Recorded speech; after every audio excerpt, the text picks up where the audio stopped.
When the galaxy realized humans were built for war, the crimson sun of Kepler 442 cast long shadows across the ancient ruins as Dr. Elena Cross carefully brushed dust from what appeared to be a crystalline data storage device.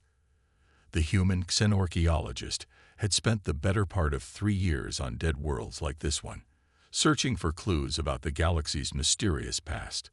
What she found today would change everything. Another data crystal, she called out to her teammate, Dr. Kethera, whose 6 arms moved with fluid precision as she cataloged artifacts nearby. The Xanthari's pale blue skin shimmered with bioluminescent patterns that indicated deep concentration. Fascinating, Kethera replied, her melodic voice carrying easily across the excavation site. This makes 17 intact crystals from this sector alone. The preservation is remarkable for artifacts that are presumably 40,000 years old. Commander Zix of the Corveni Stellar Guard stood watch at the perimeter, his massive frame and natural armor making him look like a living fortress. Despite his intimidating appearance, Zix possessed a gentle soul and had volunteered for this peaceful mission to better understand galactic history. His people valued honor above all else, and he found the study of ancient civilizations deeply meaningful. Elena activated her portable scanner, running it over the crystal's surface. The device hummed quietly before projecting a holographic display showing energy patterns within the artifact. "This one's different," she murmured, frowning at the readings. "The data density is off the charts. It's like someone compressed an entire library into this single crystal." Nix-9, the expedition's AI construct, materialized beside her as a shimmering hologram. The artificial intelligence had been designed by the peaceful Melody Confederation to serve as a neutral observer and analyst for interspecies research projects. "Dr. Cross, I'm detecting quantum encryption layers that are far more sophisticated than anything we've encountered from this time period. Shall I attempt to decode the information?" "Go ahead, Nix-9. Just be careful. We don't know what kind of security measures these ancient civilizations might have built into their archives." As the AI began its work, Ambassador Thren arrived at the dig site. The elegant Vorthak diplomat had been monitoring their progress from orbit, ensuring that any discoveries would be shared appropriately among the various galactic governments. His species had served as mediators between different civilizations for over 10,000 years, and his presence here indicated the importance the Galactic Council placed on this expedition. "Any significant findings today?" Thren asked, his translator rendering his native clicks and whistles into perfect standard Galactic. "Potentially groundbreaking," Kethera responded, her excitement causing her skin patterns to pulse more rapidly. "We've discovered what appears to be a comprehensive historical archive. If we can decode it successfully, we might finally understand what happened to the Vorthani Empire and the other great civilizations that simply vanished from the historical record." Elena nodded, but something nagged at her about the whole situation. Humanity had only been part of the galactic community for about 50 years, ever since first contact with the Xanthari science vessel that had detected Earth's radio signals. In that time, humans had proven themselves to be adaptable and intelligent, quickly mastering technologies that took other species centuries to develop. But they had also gained a reputation as being somewhat aggressive compared to their galactic neighbors. Most species in the galaxy had evolved past warfare millennia ago. The Xanthari were natural philosophers and scientists. The Melody had transcended physical conflict through advanced technology and diplomacy. Even the Corvani, despite their warrior appearance, settled disputes through ritual combat that rarely resulted in serious injury. Humans, on the other hand, still maintained standing armies and had only recently emerged from a period of global conflict on their homeworld. "Decryption complete," Nix-9 announced. "I must warn you, the contents are quite disturbing. The archives contain detailed records of 17 different advanced civilizations that occupied this region of space over the past 50,000 years." 17.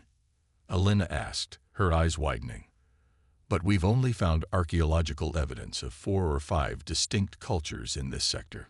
That's because the others were completely obliterated. The AI continued. According to these records, advanced civilizations in this galaxy appear to undergo regular cycles of extinction.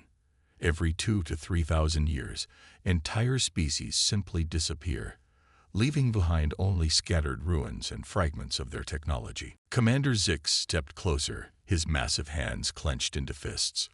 What could cause such widespread destruction? Natural disasters. Plague. Nix-9's holographic form flickered as it processed the vast amount of data. The records suggest these extinctions were not natural. Each civilization that vanished had achieved remarkable technological and cultural advancement. They had mastered faster-than-light travel, energy manipulation, and had established peaceful contact with their neighbors. They were builders, creators, and philosophers.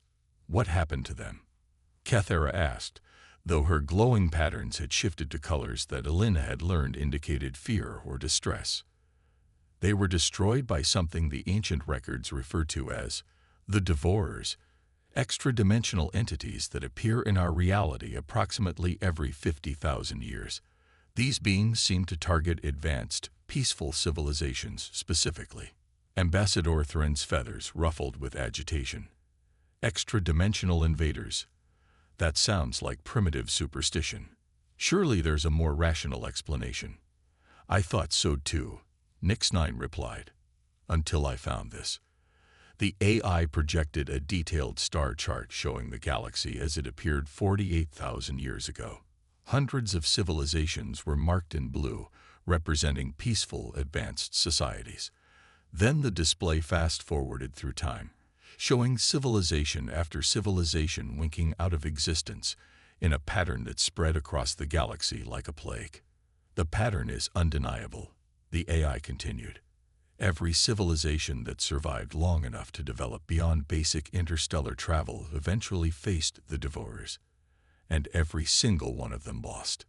Elena felt a chill run down her spine. Every single one.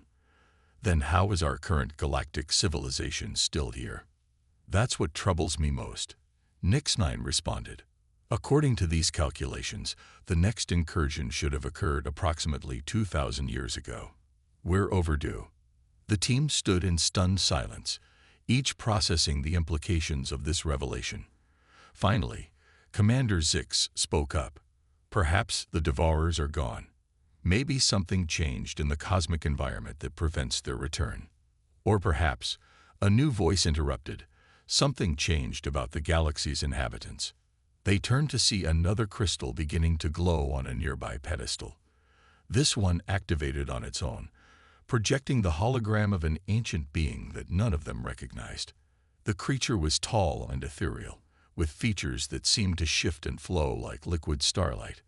I am Architect Venthor of the First Builders. The hologram spoke in a voice that seemed to resonate in their minds rather than their ears. If you are viewing this message, it means you have discovered the truth about the cycles of extinction that have plagued our galaxy for eons. I record this final testament as my people prepare for our own inevitable destruction. The ancient being gestured, and new images appeared around them. Vast cities floating in space, beings of pure energy, technologies that defied comprehension. We were the first to recognize the pattern, Venthor continued. The Devourers come not randomly, but systematically. They target civilizations that have achieved what we call the transcendence threshold, the point at which a species becomes capable of existing in harmony with the cosmic order. They fear what we might become if allowed to evolve further. Elena exchanged glances with her teammates. Every species currently in the galactic community had achieved some form of transcendence. The Zentheri had transcended the need for individual ego. The Melody had transcended physical limitations. The Vorthak had transcended conflict itself. We tried to fight them, the ancient architect continued, but peaceful civilizations lacked the necessary weapons of war. We tried to hide, but they found us across dimensions. We tried to negotiate, but they do not communicate. They simply consume. The hologram paused, And when it resumed, Venthor's expression had changed to something that might have been hope mixed with terror. In our final days, we made a desperate choice. Using all our remaining resources and knowledge, we decided to create something that had never existed in our galaxy before. A species designed specifically for war. Not just capable of violence, but engineered at the genetic and psychological level to excel at conflict, adaptation, and survival. Commander Zix's breathing became labored. They created a warrior species. More than that, Venthor's image continued. We created the ultimate predator, a species that would appear to be just another developing civilization, but would actually be a weapon designed to activate when the galaxy faced its greatest threat. We scattered the genetic templates across suitable worlds, encoding within them the drive to explore, to question, to fight, and most importantly, to never surrender. Elena felt her heart pounding as a terrible realization began to dawn. Nix 9, when did humans first begin expanding into space? The AI's voice was quiet when it responded.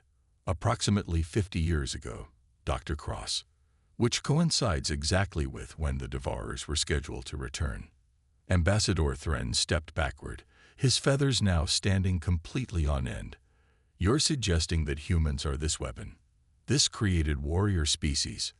The hologram of Venthor seemed to look directly at Elena. The template bearers will be recognizable by several characteristics. They will be naturally aggressive compared to transcended species. They will adapt rapidly to new technologies and situations. They will possess an instinctive drive to explore dangerous territories. And most tellingly, they will be the only species capable of both creation and destruction on an equal scale. Elena thought about human history, the wars, the conflicts, but also the art, the music, the incredible technological leaps that had brought them to the stars in mere decades rather than centuries. She thought about how every other species in the galaxy had looked at humans with a mixture of fascination and unease, never quite able to explain why humans made them uncomfortable. The weapon species will not know their true nature initially, Venthor continued. This ignorance is necessary for their psychological development. But when the galaxy faces the Devourers again, their true nature will emerge. They will become what they were always meant to be, the galaxy's last and greatest defense. Commander Zix turned to look at Elena with new eyes. The reports from human colonies, the expansion rate, the military capabilities you've developed in just 50 years. By the warrior gods of Corvin, it's true, isn't it? Elena opened her mouth to protest, to deny what seemed impossible, but the words wouldn't come. Instead, she found herself thinking about human nature, the drive to explore hostile environments, the ability to adapt to any threat, the capacity for both incredible compassion and terrible violence. She thought about how humans had gone from barely achieving spaceflight to establishing colonies across multiple star systems in just 5 decades, a feat that had taken other species centuries. There's more, Nix 9 said, its voice heavy with implications. I've been analyzing recent sensor data from the galactic perimeter. We've been detecting gravitational anomalies and space-time distortions that match the patterns described in these ancient records. Kethera's bioluminescent patterns had shifted to a deep purple that Elena had never seen before. What are you saying? The Devourers are coming back, the AI replied, and they're ahead of schedule. The ancient hologram began to fade, but Venthor's final words echoed clearly across the ruins. We pray that our weapon will be enough. We pray that the species we created will choose to fight for the galaxy that fears them. And we pray that mercy can coexist with the warrior's heart, for without both, victory will be meaningless. As the hologram disappeared, the 5 beings stood in the growing darkness of the alien sunset, each grappling with the revelation that would change the galaxy forever. Elena Cross, human xenorchaeologist, looked at her colleagues and realized that she was no longer just a scientist studying the past. She was a weapon created to defend the future, and the galaxy's greatest threat was coming home. The galaxy's greatest fear, humanity's true purpose revealed. The emergency session of the Galactic Council convened within hours of the archaeological team's return to civilization. The Great Assembly Hall on Nexus Prime, which had once witnessed humanity's first tentative steps into galactic politics, now buzzed with tension and fear as representatives from 47 worlds grappled with the implications of the ancient records. Elena Cross stood before the assembled delegates, no longer the overlooked human scientist seeking acceptance, but a representative of what many now viewed as the galaxy's most dangerous species. The weight of every gaze felt different now. Where once she had sensed condescension or mild curiosity, she now perceived fear, calculation, and in some cases, barely concealed hostility. "The evidence is conclusive," Dr. Kethera reported to the assembly, her normally steady voice betraying slight tremors. "The ancient archives contain detailed genetic specifications that match human DNA with 99.7% accuracy. Homo sapiens was engineered by the first builders as a biological weapon system designed to activate during galactic crisis. High Counselors in era of the Ethereal Collective, whose people had transcended physical form millennia ago, manifested as a swirling vortex of concerned energy. Dr. Kethera, are you stating with certainty that humans are not a naturally evolved species? Not entirely artificial, Kethera clarified, her bioluminescent patterns cycling through shades of scientific precision, mixed with obvious unease. The first builders used existing hominid genetics from Earth as a base template, but they enhanced specific traits dramatically: aggression, adaptability, pattern recognition, tool use, and most significantly, what they termed survival override protocols, the ability to function effectively under extreme stress when other species would shut down. Commander Zix, who had remained silent during most of the proceedings, finally stood. His massive frame drew attention even among the diverse assembly of alien species. "I have fought alongside humans in border conflicts with space pirates. I have seen them adapt to tactics that would take my people months to master. They learned in minutes. At the time, I attributed this to natural talent. Now I understand it was programming." A murmur of unease rippled through the hall. The Corvani were known throughout the galaxy as honorable warriors, and if Commander Zix was expressing concern about human capabilities, the situation was more serious than many had realized. Ambassador Thren activated his speaking platform. "With respect to our human colleagues, we must address the practical implications of these revelations. If humans were created as weapons, what guarantee do we have that they won't turn on the very civilizations they were supposedly designed to protect?" Elena felt anger building in her chest, the same quick, sharp rage that had gotten humans a reputation for being emotionally volatile. But as she prepared to respond defensively, she caught herself. Was this anger natural, or was it part of her programming? The uncertainty was almost as disturbing as the revelation itself. "Ambassador Thren raises a valid concern," she said, forcing her voice to remain calm. "But I would point out that for 50 years, humans have been faithful members of the galactic community.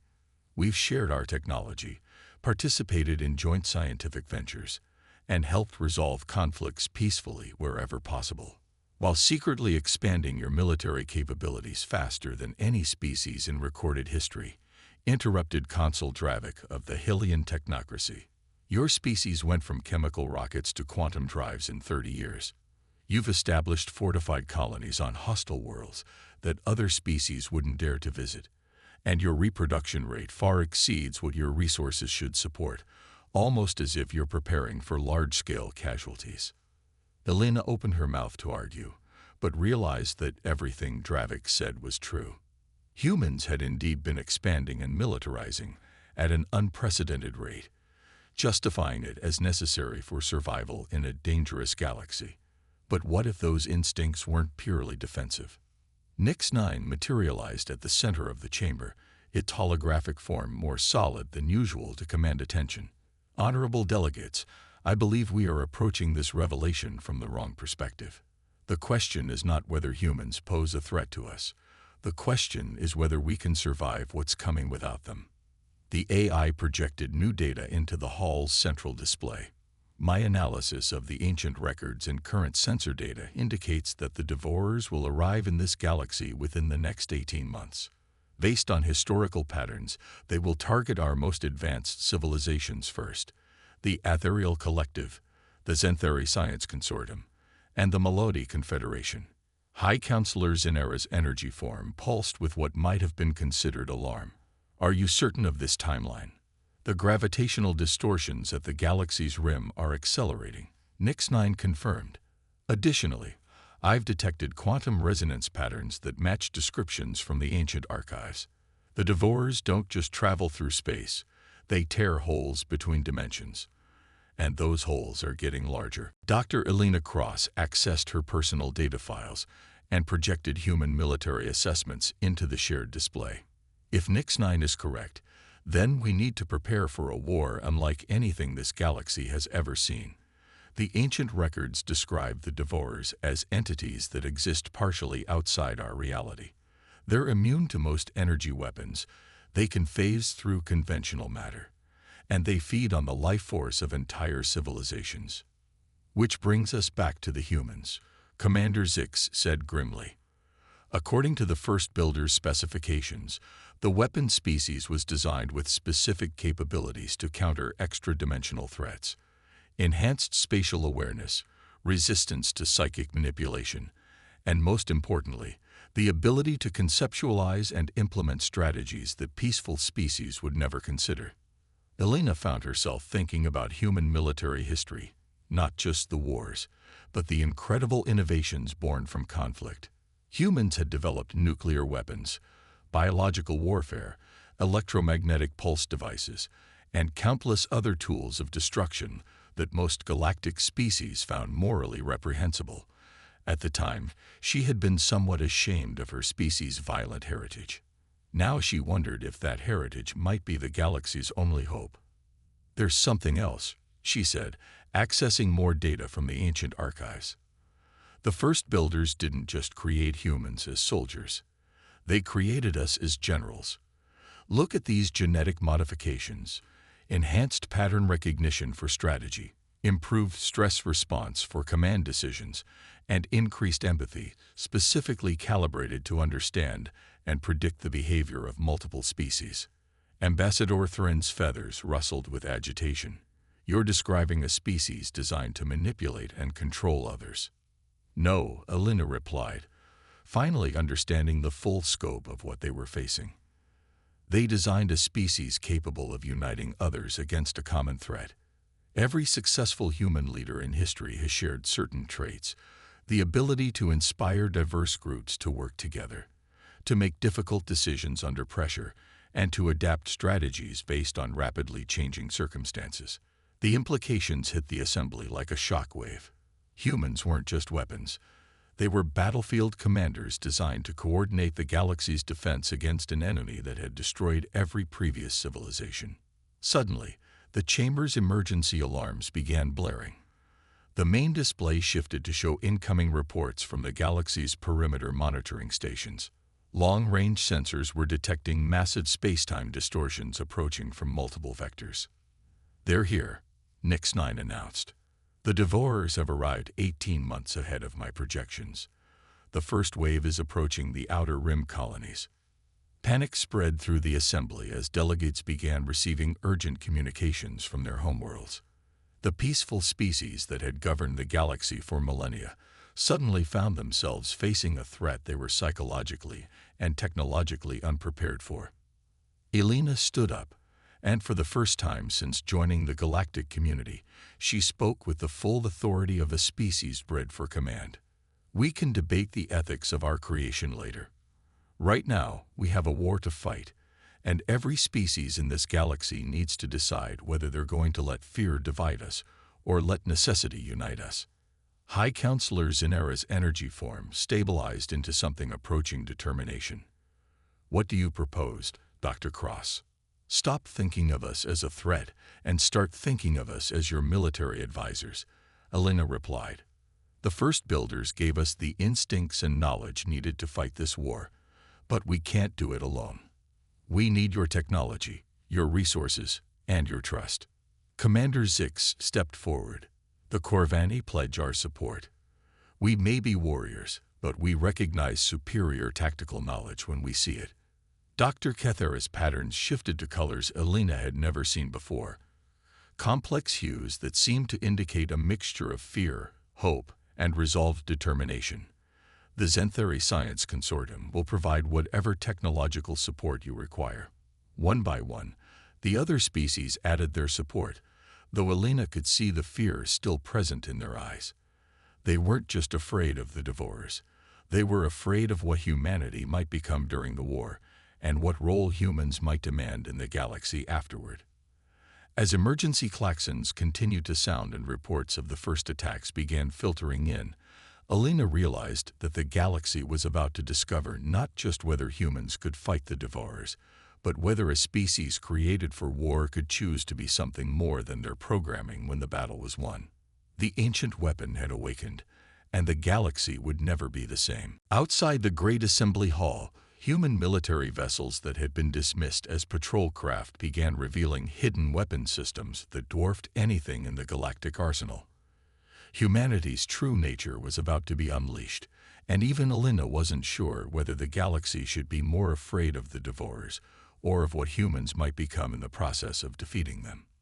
The war for the galaxy's survival was about to begin, and its outcome would determine not just who lived or died, but what kind of civilization would emerge from the ashes of the old galactic order.